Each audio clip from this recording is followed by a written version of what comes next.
Welcome to another episode of Women Investing in Women. Robin and I are super excited that you are joining to engage in our conversation today as you watch and take notes. One of the reasons Robin and I do this is we realized as we have grown professionally as women and colleagues, we turn around and look and we see there is such a need for women to embrace a sense of abundance and collaborate with one another and lift each other up so that together we can build an environment and a society that allows us to thrive together and that behooves us. We are naturally collaborators and trendsetters in terms of raising a family and building a community the right way. It's in us intrinsically, and we want to allow every woman's light to shine. And as each woman's light shines, then we make our environment a brighter place. And one of those women who are a shining light in her community is Miriam Bogard. Miriam, thank you so much for joining us. Thank you so much for this opportunity. I enjoy this. Thank you. Thank you, Miriam. I met Miriam through a mutual contact who's in the same field, David Poe. And Miriam is working in the area of helping senior citizens plan their elder life, but make it in a quality, meaningful, deeply personal way so that latter stages in life doesn't have to be a drag. It doesn't have to be sad. It doesn't have to be stressful. And children, grandchildren, anybody else who's part of that senior citizen's life gets to engage with Miriam and plan it in a way that it is just right for the person. And it meets the needs of the family and the senior involved. And she also specializes predominantly in helping women. So that is what excites us. And Miriam, as we bring you on to have this conversation, can you take a moment and take us back to how you decided to get into this field, what brought you here, and what keeps you excited and passionate about doing this work? Because it is so important. We're all getting old. At some point, we need your help. Yeah. About 15 years ago, I just felt moved and led to help people with their things, downsizing them. I felt like, the hoarder shows were coming on to the network area, and everyone was challenged with, what do I do with all of my stuff? So I started a downsizing and organizing business, and much to my surprise, I found so many single women out there who were either widowers, they were never married, or they never had any children. And I really truly started helping senior women back in those days. Fast forward about 10 years, when my physical body is aging itself, I just found that downsizing, it's pretty highly physically challenging for me as the one that actually does a lot of the work, that's really kind of, not what I wanted to do in my latter years myself with my career. So we looked at purchasing, the franchise of Assisted Living Locators, where we truly still do help seniors and their families find the right fit options. And we hold their hands throughout that process. However, we now have my contacts in the downsizing and moving world partner alongside of us with that transition, giving them the support that they need to make that final move. So I'm still utilizing the strengths from 15 years ago and today. I am certified senior advisor, and I'm Dementia Care certified as well. So I'm pretty knowledgeable with the aging process. Beautiful. Beautiful. This is so fascinating. As Cass said, we are all getting older. Your services will never go out of style, so to speak. And I'm wondering, across the time that you've worked, both in your prior company and then this newer one, have you found a difference between, are there more women than men? And is there a different approach you take in helping the women as opposed to helping the men? Yeah, so, the natural aging process, the statistics will show you that women do outlive men, typically. And, when that being said, also to the age of when people are transitioning to a senior living community is also getting at an older median age, because people are choosing to stay in their homes longer. So it's natural that your majority of your population within senior living is women versus men. That being said, you're always dealing with the adult children as well, typically in, working through the process with the family to find the right fit options, but not always, like I mentioned before.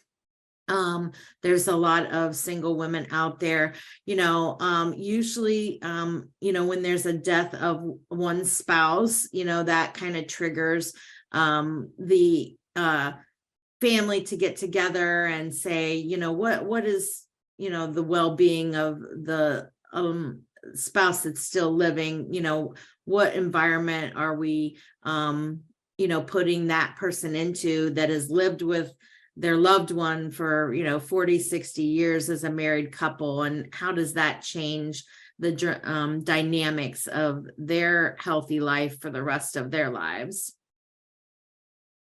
Wonderful. Yeah. And Very that good brings up so many questions in my mind, because a part of me says, if a person has lived with their loved one for so long and they have memories in that home, is lifting and shifting them into a brand new environment the solution? Or should they go into a place where it still feels familiar, there's still family and there is still love?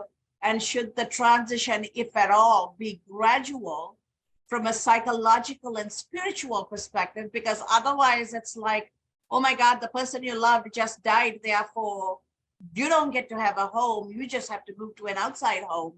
And now you're like in the adult boarding school, right? So this is my imagination, my words. But how do people process this? Because when you lose a loved one is not the time to cut the day-to-day engagement with other loved ones. Yeah, I think the grieving process is different for everyone. I have personal experience. My mother died tragically 25 years ago. And I remember as a young woman, holding my father's hand through some of the most tumultuous times that our family has ever, encountered.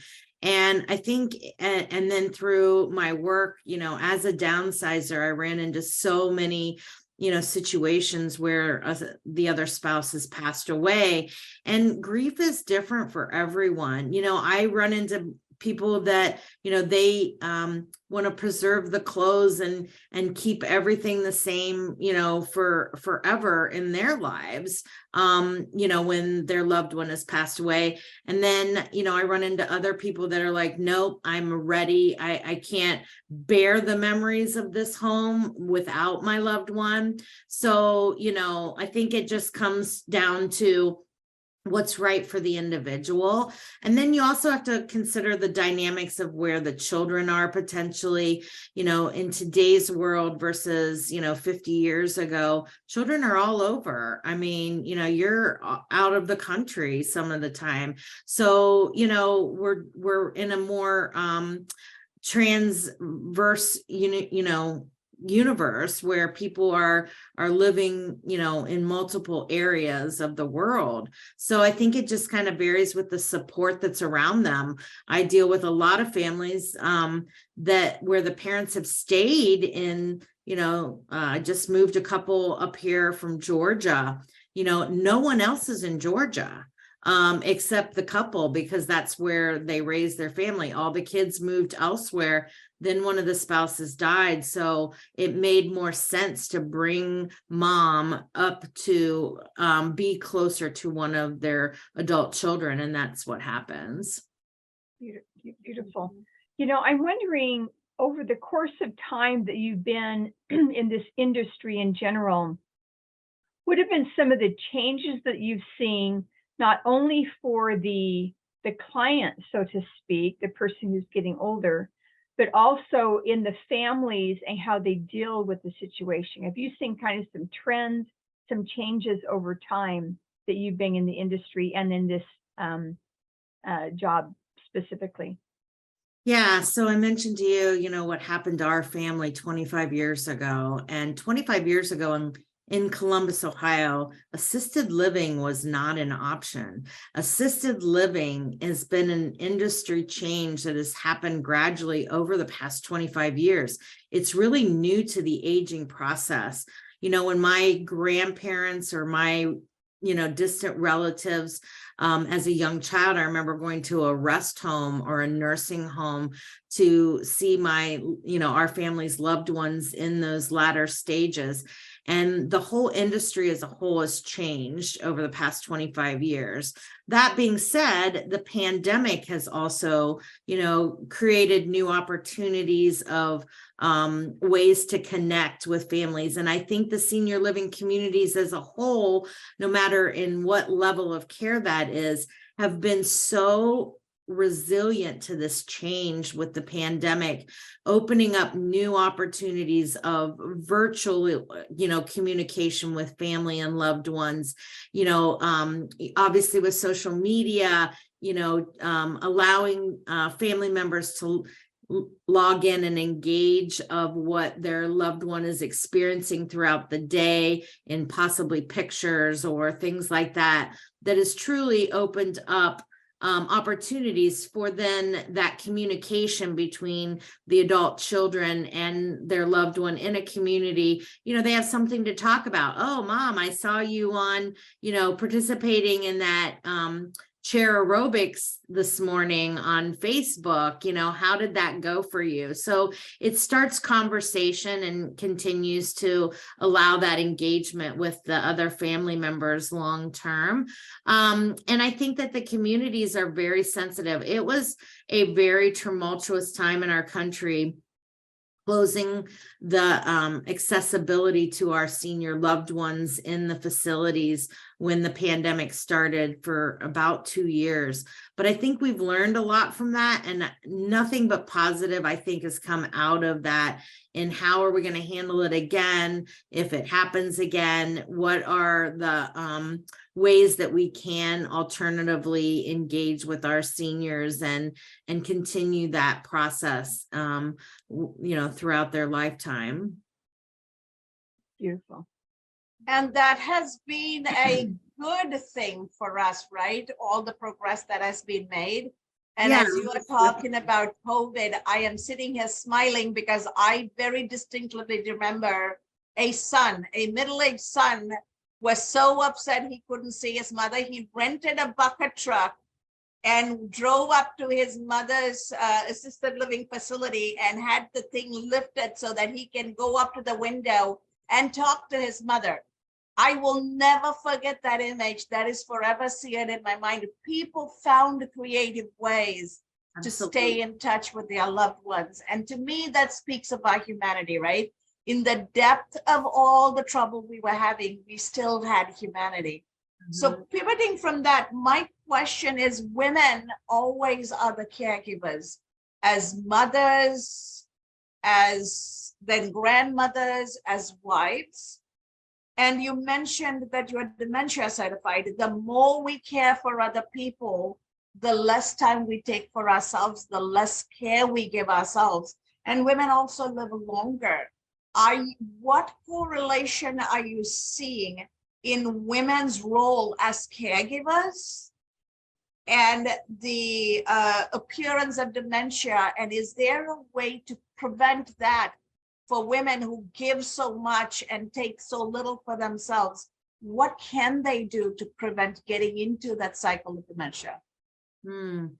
So I just finished a seminar prior to us connecting today on the aging brain and the different things that, you know, enhance the longevity of healthy aging with our brain. You know, the brain is a very critical organ in our bodies, and but yet it also deteriorates. That's the natural aging process. So you're balancing healthy deterioration of your organ, your brain, versus what is not healthy, and the things that you can do early on to contribute to a healthier brain longer. And that's, you know, and there's a number of those, you know, characteristics. There's, you know, getting healthy sleep, eating more of a Mediterranean diet, you know, physical activity, engagement of learning something new. I'm in my upper 50s and, you know, kind of looking to that, you know, retirement not too far in the distant future. And I'm thinking to myself, I want to pick up, I don't know, crocheting. I want to be able to cook longer, you know, maybe a little bit more, learning a little bit more in the kitchen about cooking. You know, it's that type of thing that will continue to enhance the healthy activity within our brain that will give us the abilities to live longer. That being said, though, when you're in a spousal relationship, you know, I run into this all the time where couples are, you know, compensating for each other's challenges. So you may have one that is experiencing cognitive challenges, and then the other spouse is experiencing so much physical challenge. And, you know, it's, you know, them caring for one another, but that also can play a significant role on your own health, well-being. And the statistic shows that it's like 70 to 80% of those spouses that are caring for the one with the more challenges ending up passing away prior to the one that had the most challenge. So you have to be careful being that nurture in your family, being that role of the caregiver, like women do take on that role. We have to be mindful in knowing our limits and knowing when it's affecting our own health and well-being. Wow, that is amazing. I have heard those statistics before, and to hear them again is just equally shocking as the first time I heard about them. You mentioned the pandemic, which of course was had many silver linings, but also was very challenging. What have been some of the other challenges that you have faced, either externally and or internally, in your journey along this road, either getting into the, you know, acquiring this new company, or just, you know, what have been some of the challenges that you have faced and worked through, both as an individual and as a system around you? Yeah. So the aging process alone is a challenge. You know, no one wants to identify the fact that our bodies do break down and we aren't immortal, and that those changes do happen. I mean, another statistic that was shared today, or characteristic today that just comes to mind is, you know, even our muscle mass and how it breaks down after age 40. I mean, it's part of reality that these things are happening, and we don't like to admit that. So that brings a challenge in and of itself. You know, just like the challenge that I shared earlier with transitioning from being a downsizer to this industry, I realized the physical challenges that was going to bring on my body and needed to make that change. And that's really important, to just be honest with yourself and identify what are your limits and what is going to bring a healthy, you know, work-life balance for, you know, younger individuals. And then also too, that goes into the aging process. One of my biggest challenges is my heart breaks when I work with families and the seniors don't want to move. You know, I'm meeting today with a daughter who wants to bring her parents up here from Kentucky, another state in the United States. because both of their parents, her parents are compromised with health challenges. They're down there isolated by themselves, and they're not getting the proper care that they need, but yet she lives here and has to be here for her job. So, and then the resistance of the parents just not listening to their children, not taking the advice for themselves, thinking that it's all going to be fine and it's all going to work out. Most of the time, people connect with us in our industry when they're in crisis mode. And that's when something drastically happens, unfortunately, to their health, and the discussions start happening. But you really have to plan so far in advance for, getting you set up so that if and when that situation comes, you're prepared and ready, and you're healthy in it. Having those healthy conversations for your kids, getting the documentation that is necessary in our country with powers of attorney and things like that are so important should something happen to you. I mean, I am 55, and my children, one thing I learned during the pandemic was my girls are 21 and 23, and I got powers of attorney for their health care during the pandemic, because even as young as they are, if they were to go to the hospital, I would not have access to their medical information due to HIPAA laws within our country. And I wanted to be able to help them in a time, if that were to ever come to fruition, that they were in a hospital and unable to have access to visitors and loved ones that could advocate for them. So it's so important to, make those choices and make those healthy decisions while you're still, young and able to have a say in what goes on. And that is such an important reminder, and I'm so glad you took the opportunity to do that, Miriam.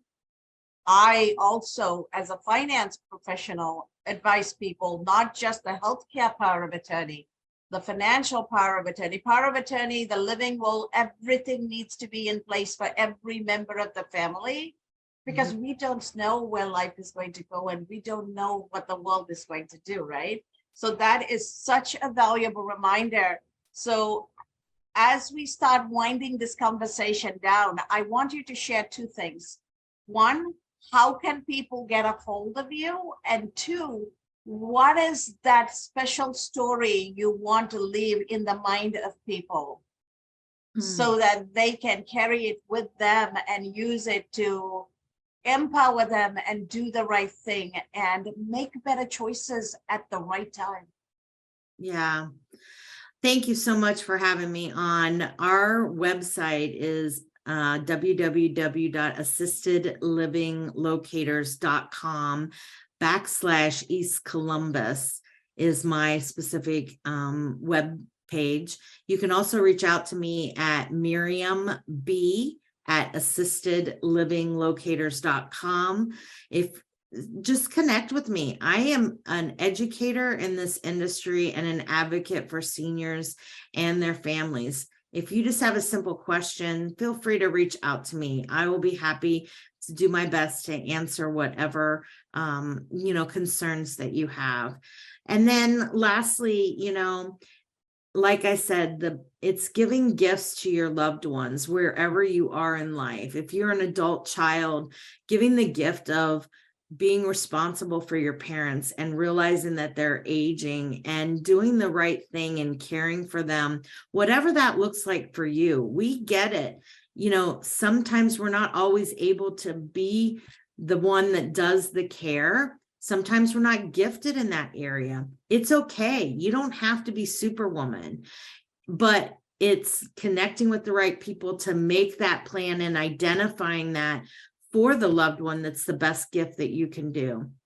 As far as the senior goes, if you're the one that is in the aging process, acknowledge that. Do the right thing for your kids. Do the best thing for them to set them up with the abilities to make those decisions for you but they're your decisions. If you don't talk about your decisions, if you don't share what means the most for you as an individual to your loved ones, they're not going to know. And and that sets them behind, you know, in the process of identifying what is the best option for you. So just having conversations and making those plans are really the best tools that everyone can do for everyone. Thank you. And is there a story you want to share with us so that it stays with us? I know Yeah. you have lots of stories. I do. I feel like I need to write a book, but you know, one of my clients a couple years ago, near and dear to my heart, right at the cusp end of the pandemic, was 90 plus years old, still living in her house, couldn't drive, couldn't get to the grocery store, you know, was very isolated, alone, and depressed. And just, you know, I call it analysis paralysis, didn't want to move because she didn't know how to move. And when we connected, I was able to tell her that I was going to be there throughout the whole process. I held her hand throughout every step of the way of identifying a realtor to help us sell her house, to get the assets out of her home so that she could pay for her care, to downsize her things, connecting her with the right company that's going to sort through what is meaningful for her and be able to help her in that transition of moving, picking out the right community that really put her around the people her own age that she could identify and embrace and live her best life. And then, you know, still following up with her after she moved. And I got to tell you, when she got into her senior living community, she beamed from ear to ear, just so celebratory of where she was in life, and the, you know, getting her out of that funk of, you know, feeling of isolation in her home and not knowing how to move forward. And it was a tremendous blessing. You know, I get blessed with every client family that I work with because it embraces me, because that's my passion. And so it thrills me as much as it thrills them to be in that happier place. You know, most of the families, I've never had one person move into assisted living that says, pick me, I want to go, I want to go.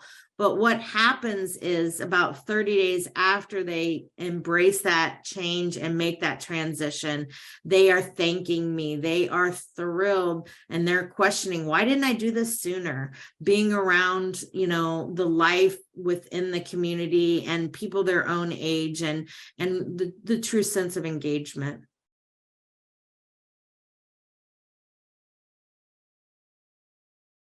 You're muted, Robin. Sorry, I was trying to not make any noise here. I was just saying that we so appreciate you being a guest for us, because the work that you're doing is so vital and so important, especially in the golden years, making sure that they are golden years. And we just appreciate everything that you shared with us, especially that last story where the woman is just beaming and really happy with her life now. For sure. Thank you so much, Robin, for co-hosting this amazing conversation with me. And Miriam, what you do truly is not just life-affirming to the aging population, but it also gives the peace of mind for their children and their loved ones, right? So thank you for what you do. Thank you for your extended team. And we all know at some point in our life, we need to think about what is the right time to reach out to you and your team and people who are an extension of your team in our respective states. So for sure. Thank you. Thank you. Can I mention one more thing? Yeah. Our services are free to the families. We do not charge for meeting and walking families through the transition process. You know, we are compensated by the communities throughout the United States. And that is such an important reminder. Thank you. Thank you for the service. And thank you for especially helping us understand the importance of women holding space for themselves and each other. Because as caregivers, as we age, if we give everything we have, we won't have anything left. And I experienced this as a caregiver to my own husband. And we have this real conversation about how we need to balance this, because what would he do if anything happens to me? And Right. you have reminded us of that important conversation. And as we bring this to a close, we want to remind all the women out there, as you light up your own spark and as you pursue your dream and surround yourself with other women who are going to support you and lift you up, let's make sure we watch each other's blind spots and remind each other, have you planned for your future? Do you have those power of attorneys in place? Do you have a plan in place? Do you have all the emergency contacts listed on your phone so that somebody can call and activate all of these processes? Because ultimately, the lives we sustain are our own. As women, we know how to do this. So let's make sure we get it done just right.